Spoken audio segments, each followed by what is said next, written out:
প্রিয় দর্শক আসসালামু আলাইকুম। দর্শক আপনাদের প্রীতি ও শুভেচ্ছা জানিয়ে শুরু করছি আমাদের আজকের প্রতিবেদন। তো দর্শক আজকে আমরা এক অসহায় মেয়ের গল্প তুলে ধরব, যার নাম হচ্ছে সালমা। সালমার নিজের মা নেই। সালমার ঘরে সৎ মা বাবা আছে। তো বাবা রিক্সা চালায়, তার মধ্যে সালমাদের 4 ভাই বোন। তার বাবা চালাতে খুবই কষ্ট হচ্ছে। তো সালমা এখন ইউটিউব এসেছে ভালো একটা জীবনসঙ্গীর আশায়, যে তাকে একটু ভালো রাখবে, ভালোবাসবে। সে মানুষটি যেমনই হোক সালমা বিয়ে শাদী করতে রাজি আছে। যেহেতু সালমার বিয়ে শাদী হয়নি বা তার বাবা তাকে বিয়ে শাদী দিতে পারছে না, এজন্য সালমা চাচ্ছে যদি কোনো বিবাহিত পুরুষও সালমাকে বিয়ে শাদী করতে চায়, সালমা বিয়ে করবে।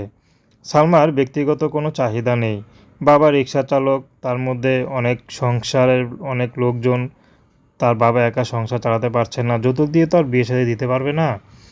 তো সালমা চাচ্ছে যদি যৌতুক ছাড়া কোনো বয়স্ক পুরুষও বিয়ে করে, সালমা বিয়ে শাদী করবে।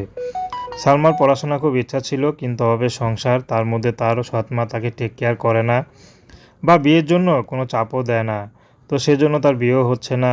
তার ঘরে যত কাজ আছে সবার কাজ করতে হয়, সবার কাপড় চোপড়ও ধুইতে হয়। সালমার খুব কষ্ট হয়। তো সালমা চাচ্ছে সবার কাপড় চোপড় না দিয়ে যদি স্বামীর ঘরে স্বামীর সেবা করেই, তাহলেও সোয়াব আছে এবং ভালো একটা সংসার হবে। তো প্রেম ভালোবাসা সাহায্য সহযোগিতা আপনাদের ব্যক্তিগত